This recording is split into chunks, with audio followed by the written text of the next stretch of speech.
Pessoal, esse aqui é o videocast Pessoal Mais 20, que faz parte do nosso projeto de reformulação programática do PSOL. Nós nos vamos dedicar esse ano para pensar como que a gente se insere, quais respostas a gente dá para esses novos períodos que nós vivemos, essa nova etapa histórica tão complexa e tão diversa. Eu sou a Paula Corade, presidenta nacional do PSOL, e eu estou aqui com a nossa querida deputada Paula Nunes. É isso, gente. Eu sou a Paula Nunes, as Paulas. Eu sou deputada estadual com a bancada feminista do PSOL aqui no estado de São Paulo. É uma alegria estar aqui. E eu e Paula não estamos sozinhas hoje. Nós temos uma convidada muito, muito especial e muito importante pra gente, que é a Manuela Dávila, nossa querida Manu. A Manu é jornalista, é escritora, política brasileira, atualmente preside o Instituto E Se Fosse Você, faz parte do movimento feminista AMEL, Mulheres em Luta. A Manu foi a vereadora mais jovem de Porto Alegre, já cumpriu 2 mandatos como deputada estadual e federal pelo Rio Grande do Sul. E em 2018 foi candidata a vice-presidente da República. Manu, bem-vinda, muito obrigada por topar fazer parte desse processo tão importante de atualização programática com a gente do PSOL aqui. Obrigada, é uma alegria conversar com vocês. Dose dupla de Paulas.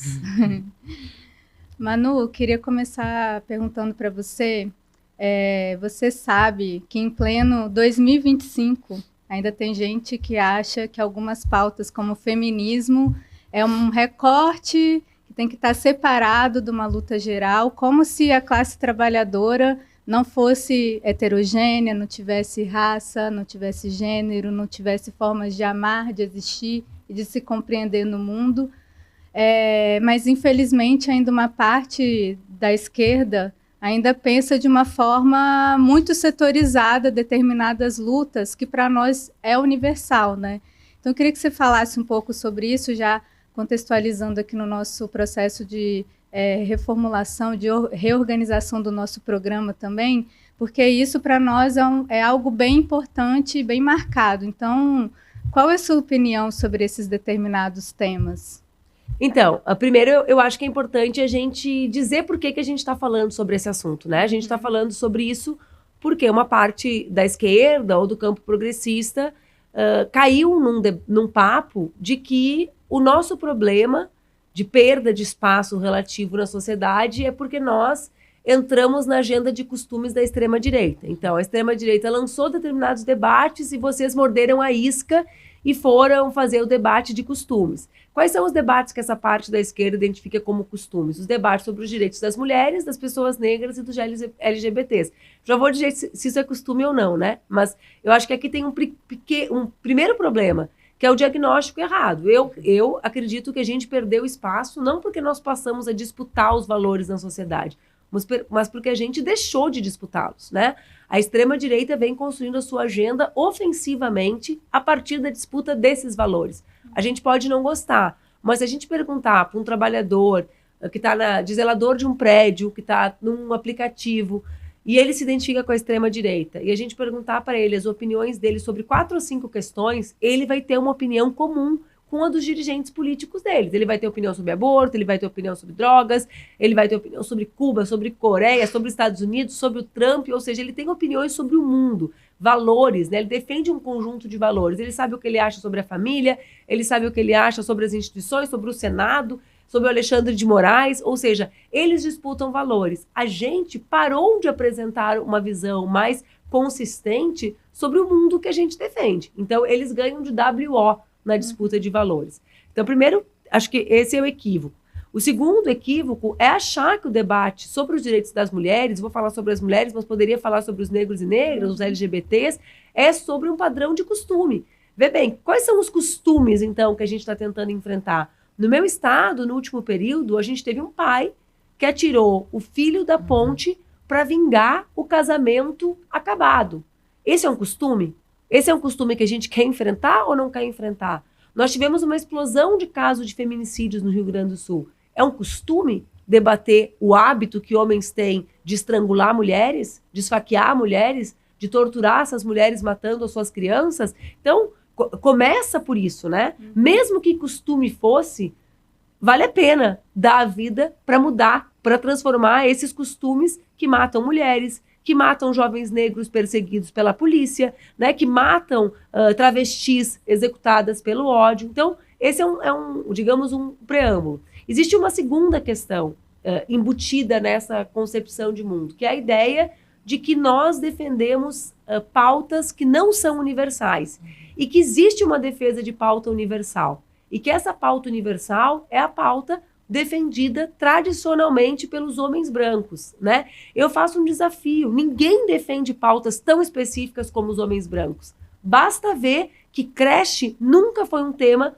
da política nacional da esquerda, dos setores progressistas. Ora, no mundo em que mulheres trabalhadoras saem do mercado formal porque não conseguem acessar esse direito no nosso país, no mundo em que mulheres trabalhadoras vão ao empreendedorismo, porque mesmo quando acessam, esse direito ele é limitado na jornada, né, no levar e buscar com o transporte público, por exemplo, absolutamente ineficaz, não entender que essa é uma agenda universal de quem quer debater trabalho é não entender nada.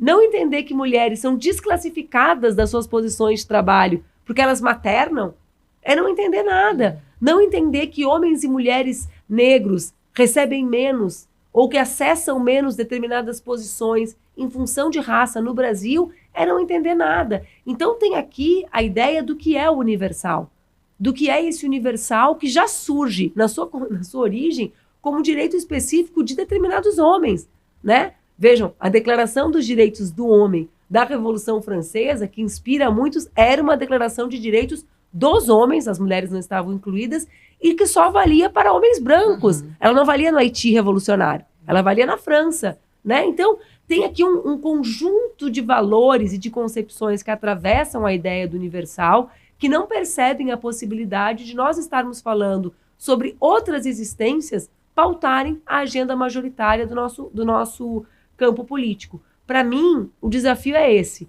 é fazer com que os homens percebam a parcialidade e o limite das agendas deles e como isso tem responsabilidade direta pela nossa perda de espaço político na sociedade. Manu, é muito legal você falar sobre isso, porque você tem ajudado a popularizar uma ideia, um termo teórico internacional que tem sido debatido no Brasil, e eu acho que você tem ajudado muito a popularizar, que é o termo gender gap, né? Ou essa lacuna que existe entre os gêneros e a forma como isso tem sido construído mundialmente. Queria que você falasse um pouco sobre isso pra gente, assim, qual é essa ideia, como isso tem se construído, eu sei que isso tem muito a ver com a sua pesquisa também, então como isso tem se construído em termos internacionais, o que a gente percebe sobre a forma como os gêneros têm sido construídos, né? Não só no Brasil, mas no mundo todo, e o aprofundamento do machismo, né? O da relação misógina, enfim. Queria que você debatesse isso um pouco com a gente. Como a gente tem, digamos assim, setores expressivos nossos que não querem buscar respostas novas, né? Porque buscar uma resposta nova significa ter a sua resposta vencida, né? E isso é horrível, porque deixar de ter certeza é sempre ruim, né? É melhor ter certeza do que não ter. O problema é que as nossas certezas não estão mais dando conta da realidade concreta, e a gente tem que fazer política olhando para a realidade concreta. O que acontece? A gente começa a observar, e qualquer pessoa que está em campo, que conversa com homens e mulheres, percebe isso de um jeito ou de outro, mas começa a observar em eleições no Brasil, desde 2018, o chamado jacaré nas pesquisas de opinião. Historicamente, homens e mulheres escolheram o mesmo presidente da República no Brasil. O que significa isso? Homens e mulheres votaram no Collor, homens e mulheres votaram no Lula, votaram na Dilma, votaram no Fernando Henrique. 2018 é um momento que os cientistas políticos começam a observar que nas pesquisas homens e mulheres passaram a escolher diferente. Mulheres escolhendo mais a nossa alternativa, na época o Haddad e eu, e homens escolhendo mais ao Bolsonaro. Né? Nas pesquisas de opinião, o voto é secreto, a gente não tem como saber, mas o que as pesquisas indicavam. Eu fiquei atenta a isso desde lá. Né? A gente teve o Ele Não, um movimento gigantesco, o maior movimento social da história recente do Brasil, apagado historicamente pela narrativa da desinformação da extrema-direita e a incapacidade da esquerda em enfrentar esse sistema de desinformação. Então se convencionou dizer, inclusive, os mais ousados, de que nós perdemos pelo Ele Não, quando, na verdade, nós só fomos ao segundo turno pelo Ele Não. Né? Vejam a loucura, né? A loucura que é refutar um movimento de massa daquela dimensão por não entender o que está acontecendo. Na prática era isso. E eu comecei a ficar vidrada nisso. Falei, cara, tem alguma coisa acontecendo. Quando começaram a acontecer outras eleições, eu identifiquei a mesma coisa. Eu cheguei na Argentina, por exemplo, um tempo atrás, o Axel, governador da província de Buenos Aires, me disse, não, nós vamos ganhar na província, eu vou ser reeleito. Só não estou entendendo o negócio, os homens não vão votar em mim, quem vão votar em mim são as mulheres. Depois a gente conversa sobre isso, tá? Aí tu olha, Trump, né, 16, 20, todas as...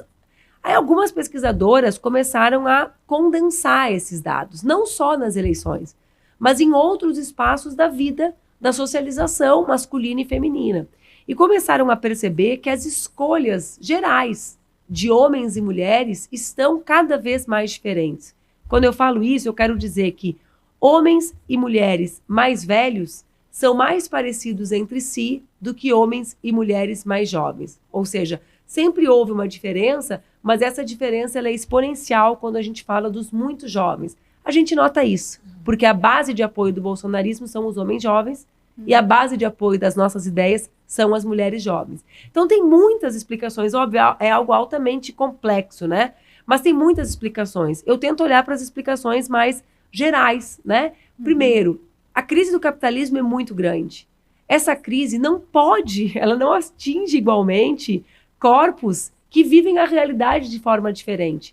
A socialização masculina, no nosso mundo, um homem servo, eu não estou dizendo que é o que eu acredito, né? Mas ele é socializado para duas coisas, para prover e para comer. Mulheres. E esse é o termo, porque não é fazer amor, né? Não é transar, é nesse sentido mesmo, né? Prover, sustentar e transar. Não é para gostar, não é para cuidar.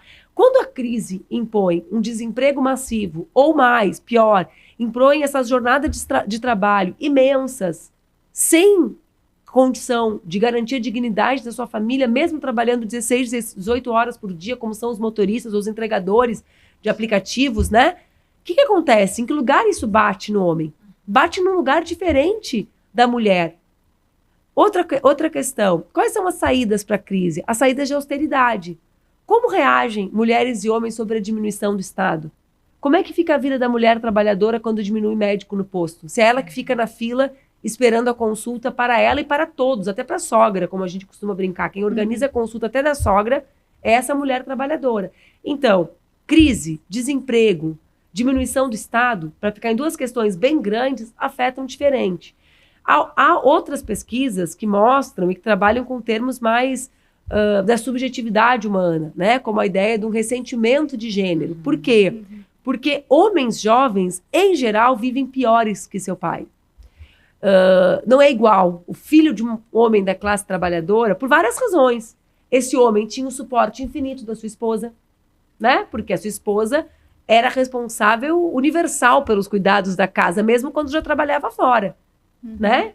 Eu tô falando de homens relativamente jovens. O meu pai e a minha mãe, os dois trabalharam a vida inteira fora. Eu nunca vi meu pai se preocupar. Ele era um homem preocupado com questões muitas do mundo, mas nunca vi ele se preocupar com os cuidados cotidianos nossos. Escolha de escola, uniforme, material escolar, nome de professora, alimentação no dia a dia. Então, vê bem, esses homens, os filhos, eles lidam com mulheres como a gente.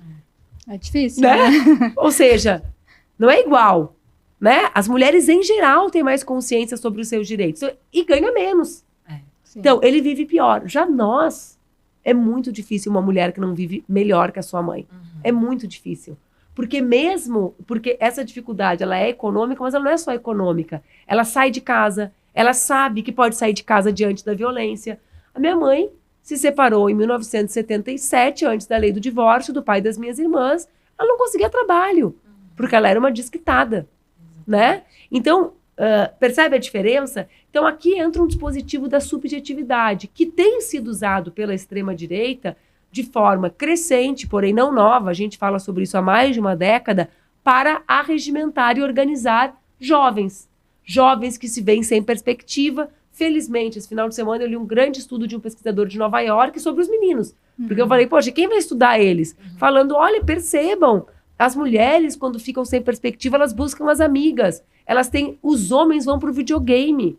O videogame é o lugar da violência, da reprodução, né? Tem jogos que ganha ponto quando nos mata, quando nos estupra, né? Então, acho que as saídas, os encontros são muito diferentes. E se a gente não atentar para isso, se a gente não fizer, como diz esse pesquisador, um debate franco com os meninos sobre o lugar deles nesse mundo, sobre as possibilidades de existência nesse mundo, eu tendo a achar que nós veremos só o crescimento dessa distância. Porque os nossos homens são criados para serem iguais ao meu avô e a minha filha é criada para ser muito mais livre do que eu fui. Então há um desencontro, né? Um desencontro que gerará consequências, na minha interpretação, cada vez maiores se nós não ofertarmos alternativa, uma visão de mundo em que caibam mulheres e homens livres e que a liberdade dos homens não signifique nos matar e nos subjugar, nos estuprar, né, ou achar que nós somos propriedade deles.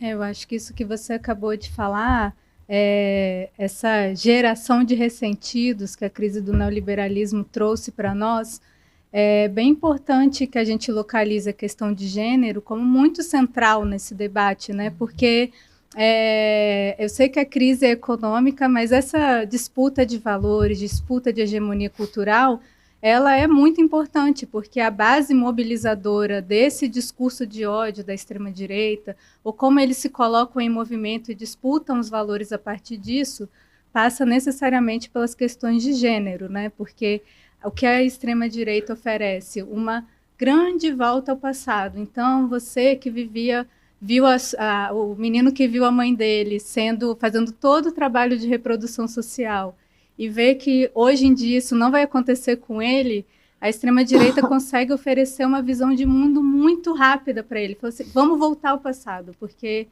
isso vai nos ajudar, né, a sair dessa E tem um agravante, né? Paula, sabe qual é? O agravante é que diante de uma esquerda, voltando à tua primeira pergunta, que diz que a gente não deve debater com as mulheres, porque isso é costume, a extrema-direita, para os homens, ela já oferece um caminho de rápida assimilação, simples, né, de tu vais manter o teu poder. O teu poder era ter alguém fazendo todo o trabalho doméstico, criando os teus filhos e feliz quando tu voltava para casa.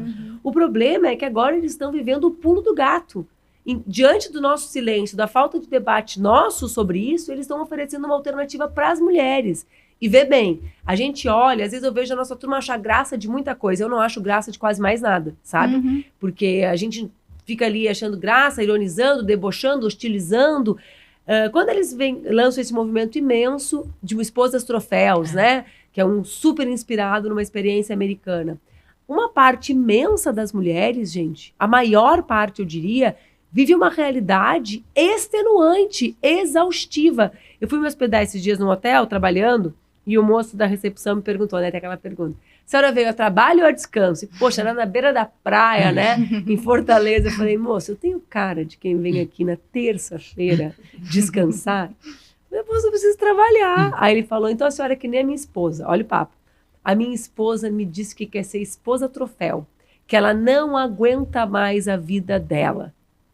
Aí, claro, né? Aí eu fiquei rindo com ele desse assunto, mas depois eu fiquei pensando. É claro. Falei, é óbvio, o que é a rotina dela? Ela acorda às 4, ela pega o ônibus, ela tem que cuidar da criança, ela bate na porta, fica esperando a creche abrir, né? É essa a realidade, porque já está atrasada para pegar outra condução para o trabalho. Ela está no trabalho, se a criança ficou doente, ela já escuta o desaforo da patroa, por isso que ela quer ser empreendedora. Não é porque ela não quer ter estabilidade. Pra não ter patrão. É para não ter patrão. Isso tem a ver com a gente é contra o capitalismo, cara. Como é que a gente não se dá conta que esse discurso antipatrão tem a ver com a superexploração no trabalho? Aí a gente fica assim, porque os jovens não querem ter CLT? E a gente fica apegado à nossa lógica sobre a CLT, que é o direito trabalhista, que é óbvio que a gente defende.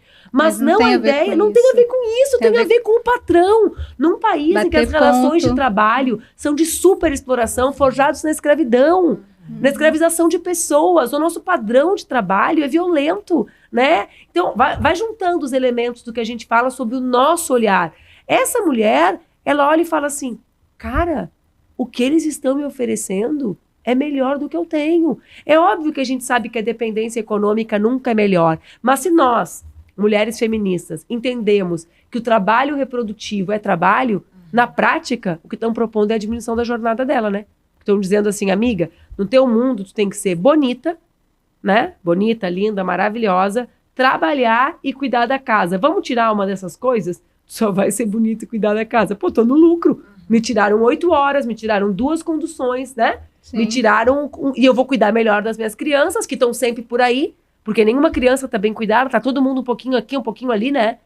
É isso, não tem serviço público de cuidado, gente. A criança vai pra creche, mas dá o feriado. Quem tem a jornada 6x1 não tem onde colocar a criança, porque não tem uma estrutura de serviço de cuidados que não seja creche ou escola. Tem parquinho, esses de shopping. Os ricos vão no cinema, o que eles fazem? Eles deixam a criança naquela estruturinha que tem ali no shopping, né? Uhum. Que é tem isso aí para trabalhador que trabalha no mercado no dia do feriado? Não tem. Então, a gente precisa olhar não para soluções que a extrema-direita oferta, porque elas são esdrúxulas, mas as razões pelas quais elas encontram eco nas pessoas. E eu acho que aqui, no tema de gênero, ou nos temas de gênero, é o lugar que a gente tem errado mais, sabe? Porque a gente comprou um discurso de que era sobre identidade, a gente deixou de perceber a radicalidade. Que pode ser mais radical no Brasil do que a luta das mulheres negras, Paula? Não existe. Sim. Não existe nada mais radical do que isso. É muito difícil que, inclusive, o capitalismo consiga dar conta das demandas todas que a gente precisa propor quando a gente fala de mulheres negras, né? Isso é um desafio, já que a gente está debatendo a atualização programática de um partido como o PSOL. Claro. Entender isso também, né? Então, perde essa perspectiva radical, né? E aí aceita, tá? Então, é identitário e é sobre costume. E aí deixa de olhar para os problemas que essa parte... E olha só, e olha que louco. Ao mesmo tempo... é um setor que é obcecado por entender empreendedorismo e evangélicas, que são, na maior parte, mulheres negras, que são as mais vulneráveis no mundo do trabalho. Então, se a gente não conecta, por que são as mais vulneráveis? Pelo racismo, óbvio, pela ausência de estrutura do Estado, para dar conta, né? Se classe, raça e gênero estão juntos, né? Óbvio, gente, que é a mulher que tem menos acesso ao serviço público de creche ou a condição de pagar. Então, é um pensamento fragmentado. No fundo, quem tem pensamento fragmentado são eles, que não conseguem enxergar por que uma mulher quer empreender. Pega um Uber e conversa com uma mulher. É uma loucura. Eu sempre faço isso. Falo, mas tu gosta? Às vezes, noite, né? Quando eu vejo mulher na noite, a primeira coisa que eu penso, meu Deus, ela deve morrer de medo. Aí eu falo, moça, tu não tem medo de dirigir de noite? Aí ela fala, não é que eu dirijo só de noite, eu vou te explicar. É que assim, sempre, cara, sempre. É assim, 100% dos casos. Não, é que eu vou na escola, pego minhas crianças, deixo com a minha mãe e volto pro trabalho. Que trabalho ela consegue fazer isso? Né? Nenhum. Né? Nenhum. Então, ela consegue fatiar a jornada, mas dá conta. Na CLT, ela não tem como dar conta disso. Né? Então, a ausência de respostas para isso, vê a importância do protocolaço sobre ausências em dias de cuidado. Foi uma demanda das mulheres do VAT, do 6x1 pra gente. Elas diziam, cara, é 6x1, mas é pior. Porque quando a gente falta para cuidar de criança doente, não é um dia no ano, como prevê a CLT, pelo amor de Deus. Possível. Né? Cada ciclo viral da criança é 4 dias derrubada em casa, com depois tu pesteando tu também, passando para ti, né? Porque tu é mais vulnerável que ela, depois tu termina pior. Né? Então, cada ciclo desse é dia descontado. É demitida, né? Então, tem essa conexão, ela é profunda, e não entender isso, para mim, é o que tem feito a gente perder cada vez mais espaço, assim. E eu tô realmente assustada, porque a extrema-direita tem avançado casas sobre as mulheres. Na eleição americana, a diferença na eleição americana ela é muito menor do que a gente acha que foi, né? Porque como eles não têm democracia real, deles, né? Eles têm aquela democracia maluca deles, não é uma democracia direta como a nossa, não tem muito como saber, parece que foi um vareio a eleição, mas não foi, né? Uma diferença de 4 milhões de votos. Mas as mulheres não elegeram o Trump, né? Elas elegeram a Câmara. Mas, comparada com a eleição anterior, a diferença entre mulheres e homens já é menor. Assim como pela primeira vez a popularidade do presidente Lula cai entre as mulheres. Então, o que tem aqui, né? De falta de resposta, de compreensão do desafio, da vida, da existência. Para mim, aqui passa o cordão sanitário do isolamento da extrema-direita, mas também a possibilidade da construção de alguma alternativa mesmo, né? Mais radicalizada para o que a gente vive. Sim. E, Manu, você deve ter... acompanha muito bem isso também, sobre esses discursos de ódio da internet, né? Eu acho que a extrema-direita, ela tem feito essa disputa cultural de uma forma muito inteligente, porque muitas vezes eles disputam culturalmente determinados valores, mas sem ser um político falando. Então, esse caso que você trouxe aí das esposas troféus, tudo isso tem a ver com uma política misógina, tem as trade wives também, que é aquelas meninas super jovens. Parece querem, o conto da Aya, total, aquela né? coisa de bebê reborn, que coloca as mulheres como loucas, assim, eu também não consegui achar graça disso, porque, na verdade, tem pessoas que têm uma certa patologia e tentaram dizer que todas as mulheres estão loucas e que o feminismo deixou elas muito malucas, né? Agora, se a gente estivesse brincando de boneca, também tava tudo bem, né? Porque eu conheço, sei lá, milhares de homens crescidos e eles continuam brincando de carrinho, de motinho e de barquinho de lutinha, que nem eles brincavam na infância, em videogame, né? Quer dizer, ninguém tá recomendando tratamento psiquiátrico para homem adulto que não tá cuidando de filho, trocando fralda, porque tá jogando videogame, né? Exato. É um caso bem mais grave de doença, digamos assim, né? Sim. E uma coisa que tem assustado bastante é esse aumento da violência contra mulheres. Aí a gente queria falar especificamente sobre violência política de gênero e raça, né? Eu acho que o nosso partido sofreu muito, né? A maioria das nossas parlamentares sofrem com esse tema. A Paula que não me deixa mentir, infelizmente, mas a gente teve o assassinato político de Marielle Franco e Anderson, que foi um dos crimes mais emblemáticos e que sequer o parlamento deu resposta para isso, né? O Chiquinho Brazão, a grande punição dele foi ser desligado. Então a Câmara nem coragem de enfrentar uma barbaridade dessa teve.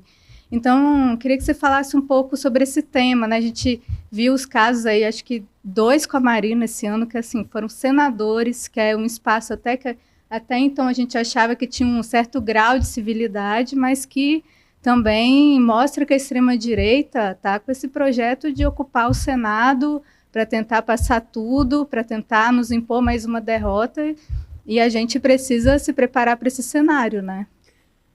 Eu acho que tem várias coisas na tua pergunta, sabe, Paula? A primeira é sobre o sistema de negócios do ódio às mulheres, né? Eles têm um sistema muito organizado, um sistema em que eles só lucram. Então, do ponto de vista do ambiente virtual, eles lucram milhões de reais com discursos de ódio às mulheres. Com influenciadores, com personalidades, né? Com cursos de legendários, com um conjunto de ferramentas que parecem diferentes, mas que se integram na perspectiva de não reconhecer o nosso direito à existência livre, né? Nos ofendendo, né? Utilizando imagens péssimas de mulheres que os desafiam, né? Então, existe uma máquina de grana na internet para o discurso de ódio contra mulheres. Algumas pesquisadoras, tipo a Marie, do NetLab do Rio, chama isso de machosfera, né? Desse ambiente virtual de lucro, dinheiro, grana, né? Que ganha muito dinheiro vendendo a nossa morte, porque isso gera a nossa morte. A gente precisa falar sobre isso, né? O cara não pega uma faca e degola a mulher porque ele é um louco. Ele pega uma faca e degola a mulher porque socialmente esse comportamento é construído nele cotidianamente por discursos que com grau maior ou menor de violência nos objetificam, nos desvalorizam, nos transformam em seres de menor importância. É uma desumanização. A nossa desumanização, exatamente. Bastante. Então, primeiro na internet tem isso. Na política, existe um negócio que às vezes é combinado com isso e às vezes não, no sentido de ganhar dinheiro também, mas que é o que a Marta Tiburi chama de machismo publicitário. Eles também têm dividendos. Quando eu falo que às vezes ganha dinheiro, às vezes não, é porque o objetivo maior, pelo menos de uma parte grande, é voto. Qual é o dividendo? É o voto. Né? É, então, passar a nos odiar publicamente para se relacionar, para encontrar eco nesse ambiente que é construído virtualmente, né, de ódio às mulheres. Então, é um negócio lucrativo. Ou dá voto ou dá dinheiro, às vezes dá os dois, porque tem uns que monetizam seus canais odiando mulheres e são políticos, o que é um assunto para se pensar do ponto de vista legal. Você pode fazer isso, né? Exatamente. Porque a rede é mantida com dinheiro público, o assessor público ele está monetizando. Exatamente. Opa, tem um tema aqui, né? Fecha isso. Então, esse é um tema. O segundo tema é como que a gente reage a isso? A violência na política, ela sempre existiu perifericamente. Eu fui ameaçada de morte a primeira vez em 2005. Né? Eu lembro que no meu tempo, quando tudo era mato na internet, eu fui ameaçada pelo telefone. Sim. É isso que eu quero falar. Eu lembro que quando eu elegi deputada federal, tinha um deputado que era ameaçado por grupo de extermínio, que era o padre Luiz Couto, do PT da Paraíba. E a gente tratava o padre como assim, nossa, ele é ameaçado por grupos de extermínio, ele tem escolta da PF, entende? Qual é a diferença entre 2005, a minha primeira ameaça, e agora? A diferença é que em 2005, quando eu fui ameaçada de morte, o parlamento parou. Eu fui ameaçado, o presidente da Câmara era de um partido de centro, né, do PTB, ele parou, chamou a brigada militar, que a polícia falou aqui, é uma exigência do legislativo da capital. Ela não vai ser ameaçada. Ela tem que ter escolta e a gente tem que saber o que foi. E montaram uma operação para descobrir quem me ameaçava. Né? Uma operação policial, de inteligência, em respeito ao poder legislativo. De lá para cá, as ameaças crescem. Já vou falar sobre a Marielle, que é o caso mais... A Marielle foi executada. Executada, tripudiada na internet, diversas vezes morta, porque mataram ela carnalmente e tentaram matar e profanar a memória dela. Com desinformação, com fake news, com quebra de placa. E o que aconteceu diante disso? Nada. Nada. E eu ouso dizer que não é que a extrema-direita vai elevando a sua régua a partir desse nada. É por isso que eu acho que, com relação a esse tema, a gente tem que virar a página. Parar de denunciar publicamente no sentido de dialogar com a sociedade e cobrar de quem tem que ser cobrado. Quem tem que ser cobrado são as instituições brasileiras. Entende? Por quê? Porque o nosso povo, muitas vezes, quando a gente torna isso público, olha e fala assim, cara, mas eu também sou ameaçado na minha comunidade, porque eu vivo com PCC, porque eu vivo com milícia, porque eu vivo com o tráfico. A minha vida também não é uma vida de paz. Então a gente não quer colocar a deputada num lugar especial. A gente quer colocar a deputada no lugar de que quando ela é ameaçada, a ameaça tem uma repercussão muito maior, porque ela está no espaço público. Imagina, a gente é o país campeão de violência no espaço privado. Aí a mulher sai do espaço privado, vai para o espaço público e ela continua sendo vítima de um outro tipo de violência que é conectada com essa, gente.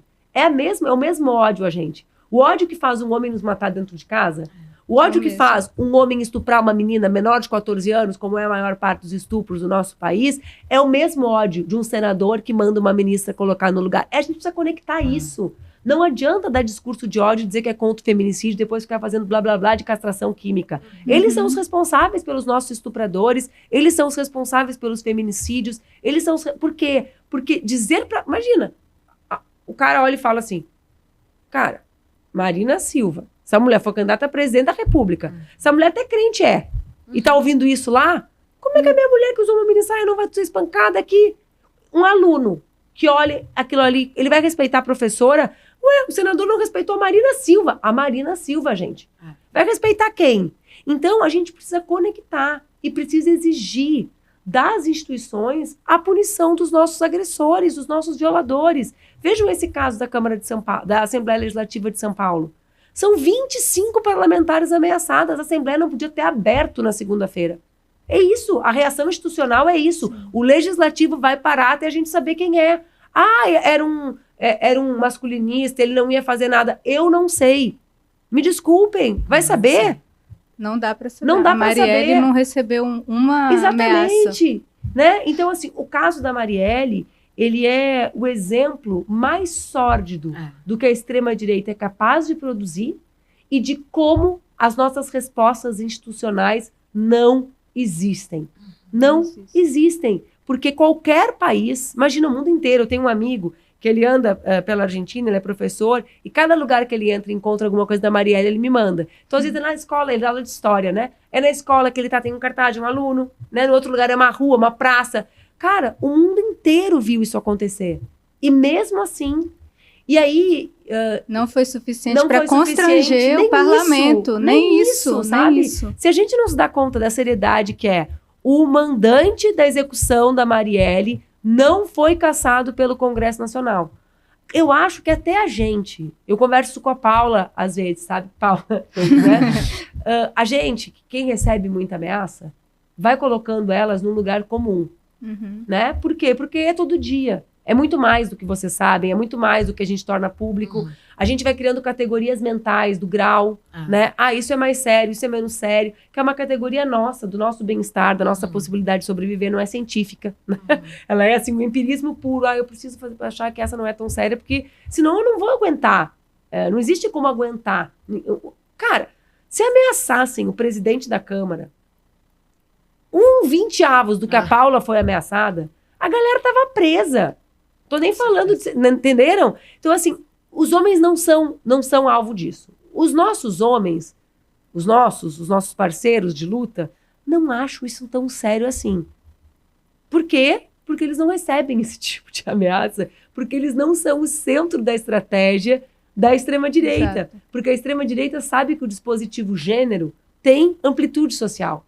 Então, eles usam isso para isolar todo o nosso campo. Eles acham que é sobre a gente, mas é sobre eles também. Né? Não é crível dizer que um homem branco deu para todo mundo. Sim. Não é crível. Sim. Né? Dizer que uma mulher é. Né? Estou dizendo um exemplo primário, assim, precário, né? Então, a gente precisa deslocar essa agenda de lugar. E acho que precisa fazer um debate com a sociedade brasileira sobre o padrão, e isso eu falo porque eu acho que isso pega uma parte da turma que não é nossa, que não se sensibiliza com o fato de eu ser ameaçada de morte ou a minha filha ser, porque às vezes até acha que eu tenho que ser. Entendeu? Porque eu sou realmente uma comunista, uma mulher de esquerda, uma feminista, entendeu? Porque eles conquistaram essas casas no último período, né? Mas eu acho que a ideia do que essa violência, primeiro, para dentro das instituições. Cara, percebam o que vocês estão fazendo. Olhem essa diferença. Todas as minhas amigas deputadas federais andam de carro blindado, gente. Não é uma. Não é possível, não é duas. Né? É isso que é fazer política sendo mulher no Brasil? Isso sem falar as que estão lutando para conseguir o mínimo de proteção, Exatamente. porque não conseguem o carro blindado de jeito nenhum, né? Como se não fosse obrigação das casas Exatamente. legislativas protegê-las no exercício de seus Exatamente, né? mandatos. Ou então, assim, é só na tua cidade. Cara, eu lembro a primeira vez que eu fui ser abraçada, nesse ano, antes da internet, né? 2005, eu fui num jogo do Inter, e eu tinha escolta, e eu fui comemorar o gol, e quando eu fui comemorar o gol, a torcida veio me abraçar, eu ia na torcida, né? Me abraçou, gol, tu abraça quem tu não conhece quando dá gol, né? E aí, eu lembro que eu pulei, assim, eu não senti o meu pé no chão na volta, sabe? Eu fiquei como se eu tivesse aquele pulo de filme. Cara, o policial, ele me agarrou na cintura e me ergueu, né? Porque eu não podia me abraçar, ele disse, a senhora tá louca. Como é que a senhora vai ser abraçada, sendo ameaçada? Eu falei, mas como é que eu não vou ser abraçada no estádio? Né? Exatamente. Ele me ergueu, assim, eu fiquei suspensa com as perninhas. Então, vejam bem, como é que uma pessoa pública lida com isso? É óbvio que isso vai tirando densidade eleitoral das mulheres, porque a gente reduz a agenda, porque a gente pensa 5 vezes antes de ir no lugar, porque a gente cansa. Claro. É cansativo fazer uma agenda olhando para as pessoas, sorrindo e pensando assim, e tu?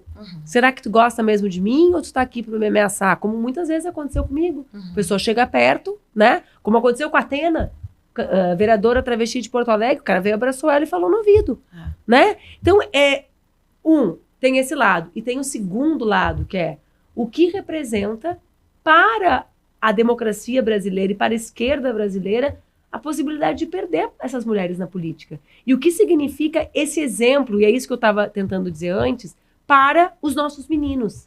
A autorização o que é para um menino brasileiro crescer sabendo que a Marielle foi executada e que não aconteceu nada. Que autorização ele recebe? Ele acha que ele vai ser punido se ele bater na namorada dele? Ele acha que isso é um problema? A gente precisa relacionar os crimes de gênero, sabe? Porque se a gente não relacionar, vai parecer que a gente está falando sobre meia dúzia de mulher, né? E que é uma coisa nossa, enquanto na verdade é sobre todas as mulheres, no nosso caso, sobre toda a esquerda, né? E é uma forma de dizer onde é o nosso lugar, né? É. Vocês não pertencem a esse espaço, por isso nada vai acontecer, por isso vocês vão ser violentadas o tempo Exatamente. inteiro. E é um problema democrático. E Claro. acho que é algo de muito importante que o PSOL tem feito, e isso pós a execução da Marielle, mas não só, antes também, é justamente fortalecer a eleição de parlamentares mulheres, né? E eu acho que isso é um ponto importantíssimo. E inclusive porque, né, Manu, pensando, a gente fala de tantas coisas, tantos desafios, mas a gente também pode falar sobre alternativas que nós temos, né? E eu acho que, felizmente, o movimento feminista tem construído alternativas. Você é uma das pessoas que tem apostado em alternativas de organização das mulheres, mas de fortalecimento das mulheres na luta e no combate à extrema-direita.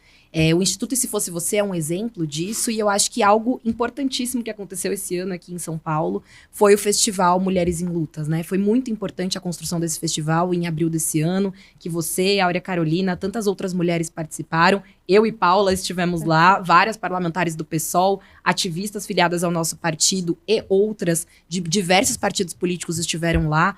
Uma das iniciativas que nós conseguimos construir a partir do Festival Mel foi a criação de uma articulação do que nós chamamos de mulheres políticas, né, de parlamentares, sobre esse assunto. Uma das coisas mais importantes que eu lembro que nós falamos quando o Enxame, que é essa rede, foi criada, foi: nós não queremos nenhuma mulher sozinha. É importante que todas as mulheres, em todas as casas legislativas ou não, entendam que a violência de gênero não é algo comum e essas mulheres precisam ser protegidas, mas também pensar em alternativas políticas. Eu queria que você contasse um pouco pra gente como surgiu a ideia do Mel, como surgiu a ideia desse festival, o que nós podemos esperar disso, os próximos passos, enfim. Eu acho que é uma alternativa importante, fundamental, que coloca as mulheres no centro da luta contra a extrema-direita. E uma das coisas que eu falei no Mel e que eu tenho usado muito, não só para me inspirar, mas para falar com as pessoas, é sobre o quanto, se as mulheres são o alvo principal da extrema-direita, elas precisam também ser a maior pedra no sapato da extrema-direita. Eu acho que o Mel é um pouco isso. Queria que você contasse um pouco dessa iniciativa pra gente. Então, na verdade, tem a ver com todo esse processo, né? Porque em 2018, a gente tem um ciclo que vem crescendo de violência contra mulheres. A gente teve a campanha da Marina em 2010, teve a campanha da Dilma em 2014. E, na verdade, a gente pode ver, sobretudo a eleição da Dilma e o processo de impeachment, como balões de ensaio de até onde poderia ir a régua da misoginia, né? Então, ali em 16, o processo de impeachment, ele é um processo legitimado pela misoginia. É óbvio que seria um primarismo afirmar que o golpe foi um golpe por causa que Dilma era uma mulher, né? O golpe é um golpe antinacional, um golpe antipopular, antidemocrático, mas o que fez com que ele tivesse uma ampla adesão popular, ele foi um golpe popular, né? A massa, o povo brasileiro apoiava o golpe majoritariamente. Sim. Foi a misoginia. Uma misoginia partilhada pela mídia, legitimada pela mídia, né? Começada dentro do Congresso com Eduardo Cunha. Por que eu estou resgatando essa história? Porque quando chega 2018, a gente tem a execução da Marielle e tem ali a minha candidatura à vice-presidência da República, né? Então eu acabei sendo desaguadouro das violências que estavam acumulando historicamente. Ao mesmo tempo, a Marielle, a lindeza da existência tão frutífera dela, né? É que aquele momento é também um momento de eleição de inúmeras mulheres negras. Mulheres que vão para um parlamento com esse grau de... Elas chegam com um grau de violência do meu final. Ó, loucura, né? Então eu fui lá uma vez ameaçada, vai aprendendo a lidar. A galera já chega com o programa máximo da violência da extrema-direita. E é o processo mais massa, mais bonito de eleição de mulheres, porque é um momento massivo de eleição de mulheres negras. E a gente tem que saber, né? É óbvio que é importante a participação de todas as mulheres, né? Só que existe uma força de transformação daquelas que sustentam esse país, que estão na base da pirâmide, que são as apagadas, historicamente, são as mulheres negras. Então, o que acontece ali? Acontece a eleição de mulheres extraordinárias, mulheres negras da periferia comprometidas, que recebem essa carga de violência. O que aconteceu comigo, Paula? Eu virei a presidente de um sindicato que eu não queria ser membro, que eu não tinha pedido filiação. Então, as mulheres começavam a ser ameaçadas e elas me procuravam. Por quê? Porque eu tinha uma tecnologia de sobrevivência física, né? De estar ameaçada, de ter filho ameaçada, né? Ver quando a Laura foi ameaçada foi um escândalo. Hoje o filho de todo mundo é ameaçado. Por isso que eu digo, prestem atenção, né? Prestem atenção no que está acontecendo, porque foi faz só 5 anos que a Laura começou a ser ameaçada e era um escândalo. E agora todas vocês têm as crianças ameaçadas, cara. Não dá pra gente relativizar. Aí a gente começou, no Se Fosse Você, falei, gente, a gente vai precisar criar um método, porque não dá... Eu dou conta de uma, dou conta de 2, dou conta de 3, mas emocionalmente eu também não dou conta de todas, né? É a repetição da minha história o tempo inteiro ali, de outras histórias com outras violências, mas, né, vai conectando a pessoa, né, com a outra. E aí a gente decidiu, então, olha a loucura, 24, na última eleição, criar um plantão de acolhimento a mulheres. E aí a gente se deu conta que esse era um ponto de grande convergência das mulheres, né? Porque juntava mulheres de um espectro político maior do que a gente imaginava. Por quê? Porque a gente é violentada no ambiente público, mas as mulheres que são mais conservadoras ou que são conservadoras e que querem participar da política, elas entram em partidos dirigidos por esses homens que nos ameaçam. Então elas também acabam sendo alvo deles. Porque é muito difícil uma delas não ser. Ainda que de forma silenciosa. Ainda que de forma silenciosa. Então o plantão, gente, chegava assim... Nós temos uma política super de sigilo. Eu nunca sei quem está sendo atendida lá dentro, né? Exceto se tem entrado por mim, o caso. Aí as meninas falavam, ó, está com problema e tal, tem mulher aqui desse termo. O que a gente faz? Falei, ó, vamos, protocolo, nosso protocolo é para todo mundo. Quando a gente fez a jornada, Paula, no final de 24, no final do processo eleitoral, a gente falou, cara, é muito injusto, porque a gente tem aqui a coisa mais legal da política brasileira acontecendo, sabe? A gente olhava, falava, olha a diversidade, é mulher indígena, é mulher preta, é mulher do norte, é mulher do nordeste, é mulher do sul. Cada uma que falava, a gente dizia, cara, qualquer uma dessas, a vereadora de uma cidade de 2 mil habitantes, ela é melhor que 90% dos deputados federal, sabe? Uns quadraços, tudo com a energia sugada. Com a cara do povo brasileiro, isso, né? Sugadas pela destruição que a violência produz, porque é claro que a gente fica aguentando, mas uma hora estoura. Porque são dilemas que não são justos de serem impostos a alguém. Aí eu falo sobre isso ou eu não falo? E se eu falar, eu vou parecer uma vítima, uma covarde, ou eu vou ser a corajosa? E se eu não falar, eu aguento? Quem que aguenta? Quem que aguenta? Ou você omissa, né? Eu não vou denunciar? A minha filha está sendo ameaçada por causa minha? É isso mesmo? Não é. Tecnicamente não, é evidente que não é. Né? Mas na prática é. Na sua cabeça, né? Entendeu? Na tua montagem mental, quando tu põe a tua cabeça no travesseiro, tu é um ser humano. Então a gente falou, ó, aqui o nosso mantra vai ser, o que a gente quer? A gente quer proteger. Pra que a gente quer? Para que essas mulheres realizem o destino delas, que é mudar o nosso país. Essas mulheres, o destino delas é esse, não é ser ameaçada. E aí a gente falou, nós vamos ter que dar um passo à frente. Então a gente vai garantir proteção de vários tipos, né? Porque não é só a polícia, é proteção de saber que não tá sozinha, proteção de saber que não tá louca, porque aí a gente começa a dar bola pra ameaça e vem um FDP, colega nosso de partido, e diz assim, tu tá superestimando, também não é assim. Ou dá aquela risadinha, nossa, que pessoal estranho, né, Paula? Que ameaça estranha. Estranha porque não é tu que conhece masculinismo, grupo de ódio, como eles se organizam, né? Como eles matam efetivamente mulheres. Então, proteger, tirar da solidão, né? Acho que esse é uma... Cuidar. Porque as mulheres cuidam de tudo, gente. E elas não são cuidadas nem na política, né? A gente vai fazer isso. Essa vai ser a nossa missão para que elas aconteçam. Só que a gente quer permitir, a gente se deu conta de uma segunda coisa. A agenda das mulheres é muito mais próxima do que os nossos partidos conseguem fazer, porque a maior parte dos nossos partidos é dirigido por homem. Né? Nos estados, nacionalmente. Então a gente falou, cara, para a construção dessa agenda das mulheres para o Brasil, também é preciso aproximar essas mulheres, porque nós acabamos organizadas em estruturas que não são as do feminismo, né? Que não são as que a gente construiu. A gente é dividida, né, por outros marcadores. É óbvio que a gente tem as nossas diferenças, mas para pensar o país, para pensar a política de cuidados, para pensar a saúde pública, para pensar desenvolvimento nacional, trabalho, a gente está muito mais próxima do que distante. E o MEL, acho que foi esse ponto de encontro. Se a gente olha o que foi o MEL, o relato da maior parte das participantes é de pertencimento. Cuidado e pertencimento. E sabe outra coisa que eu achei muito interessante do MEL? É que, para mim, assim, falando da minha experiência pessoal, foi muito libertador mesmo saber que existe outro método. Sim. Não precisa ser o tempo inteiro duro, aquela coisa ostensiva. Não precisa. O que mais me chamou a atenção na jornada tinha sido isso. Falei, cara, como pode existir um dissenso diferente? Porque não é uma massa uniforme. Não, são mulheres com muitas diferenças, né? Mulheres com marcadores, com histórias diferentes, com perspectivas diferentes, mas que encontraram um ambiente, em primeiro lugar, que elas eram protegidas. Eu acho que isso a gente não pode minimizar em todos os aspectos. Em todos os aspectos, né? Que elas não eram suspeitadas quando elas falavam, que ninguém achava elas piradas porque elas davam mais bola pro tema de cuidado, que ninguém achava chata porque estava com a criança, né? Então, assim, quando eu falo tá protegida no sentido mais amplo. E aí tem essas tecnologias que as mulheres podem nos ensinar. A coisa mais comunitária. Por que a gente não olha porque a gente produziu historicamente? Qual é a nossa contribuição? As mulheres constroem redes comunitárias para sobreviver, para dar conta das suas existências. As mulheres negras são pioneiras nisso. Né? Nunca o Estado produziu soluções. Né? Então, a gente ali tentou se nutrir das melhores soluções, munidas com o espírito. É possível construir a nossa unidade. Né?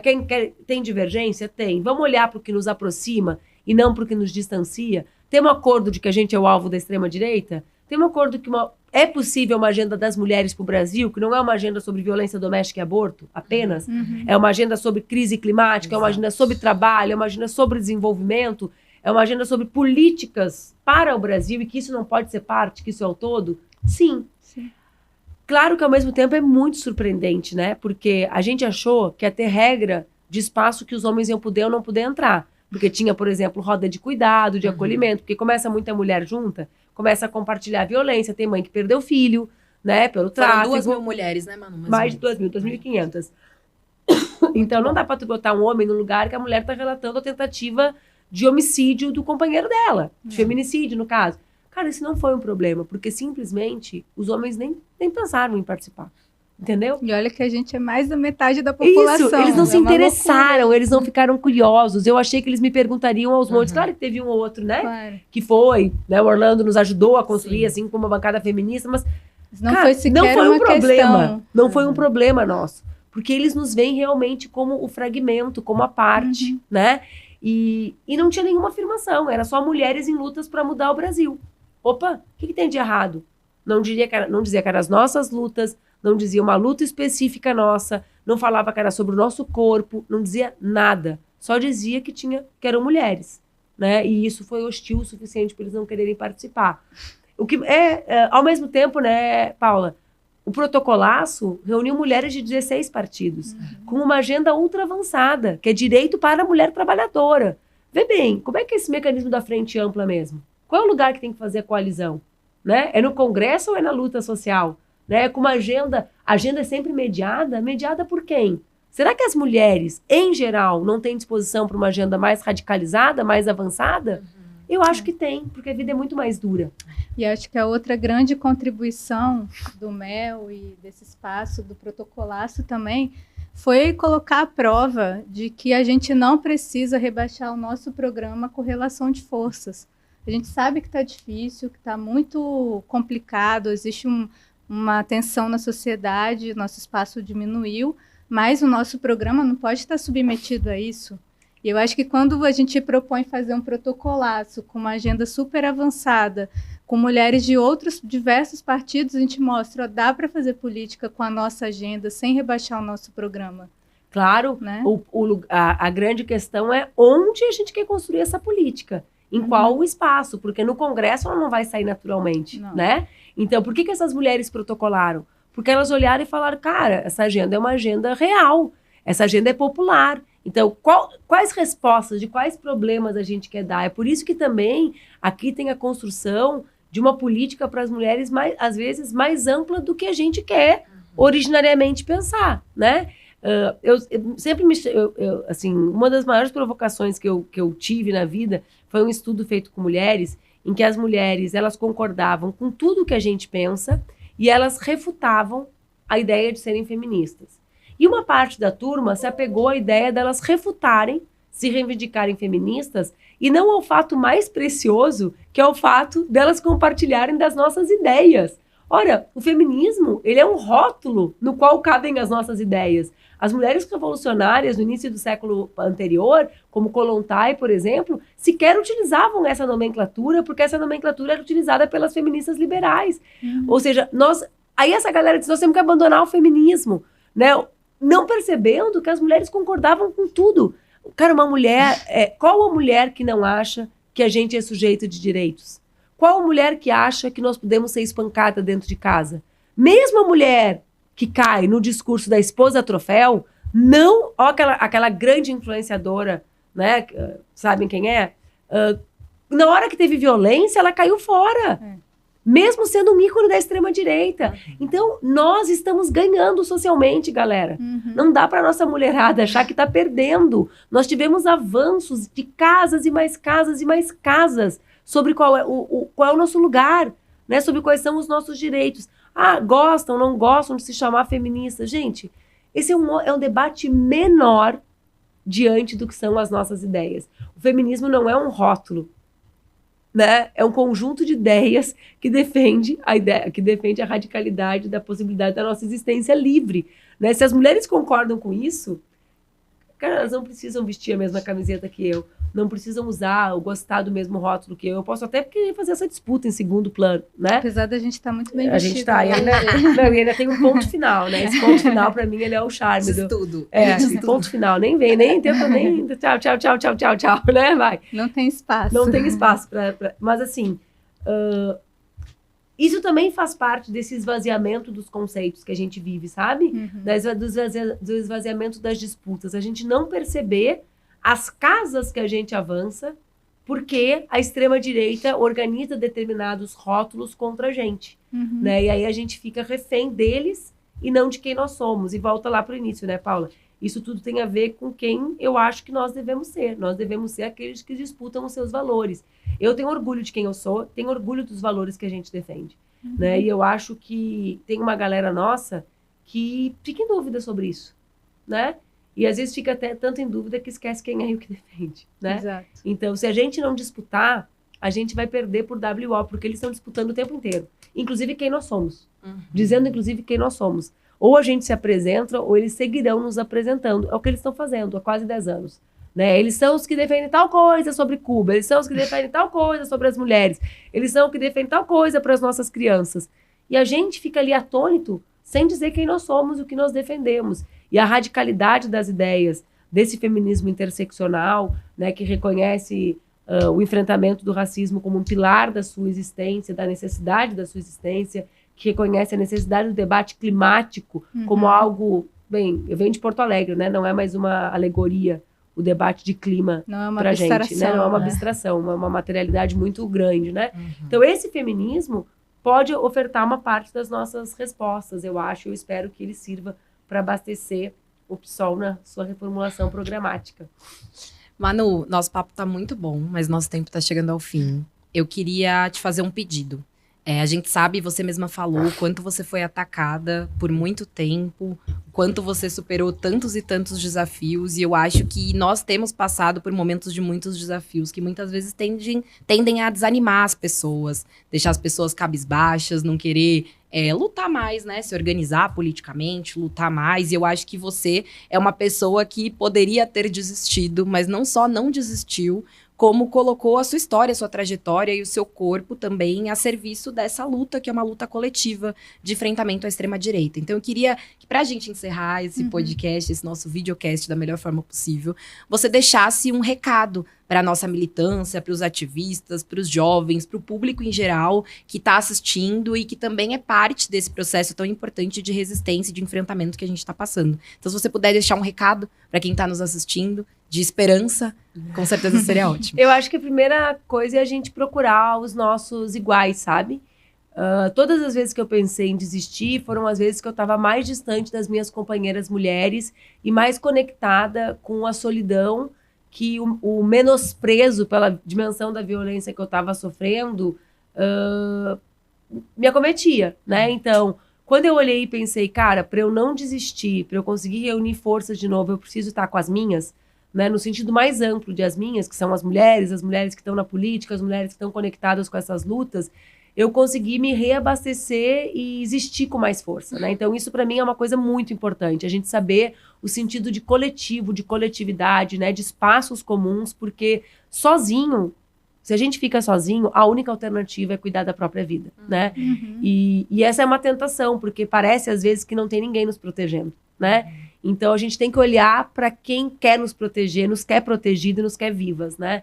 E acho que nesse caso das mulheres, nós... não vou dizer que a gente só tem umas às outras, mas nós temos mais, nós contamos mais umas com as outras. E a segunda questão é que alguns de nós não podem desistir, né? Os homens negros não podem desistir, porque não faz parte da possibilidade de existência deles viver com dignidade sem lutar no Brasil, né? Porque o que o Brasil oferece é um caminho de violência, né? Então, as mulheres não podem desistir, a nossa vida não passa pela possibilidade de desistência, porque no atual estado de coisas, desistir é ser subjugada, é viver num mundo que nos matar é comum, é ordinário, é costume, né, em que ninguém tem vergonha mais de falar sobre isso, que os números crescem, que a Marielle é executada e que o deputado é cassado por faltas e não por mandar matá-la. Então, também não tem muita alternativa, né?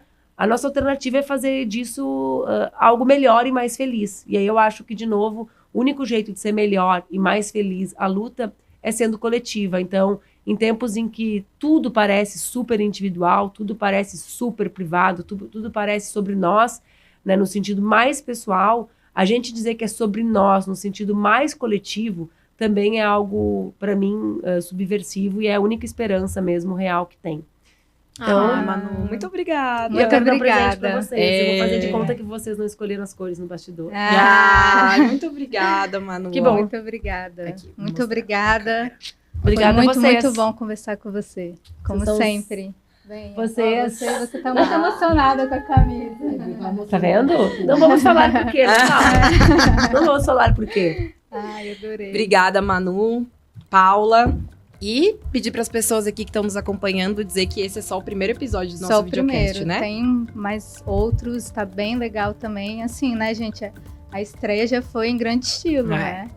É isso Tomara. Assistam e compartilhem, aí. É gente. isso aí, gente. Muito obrigada, viu? Um beijo, até a próxima. Um beijo.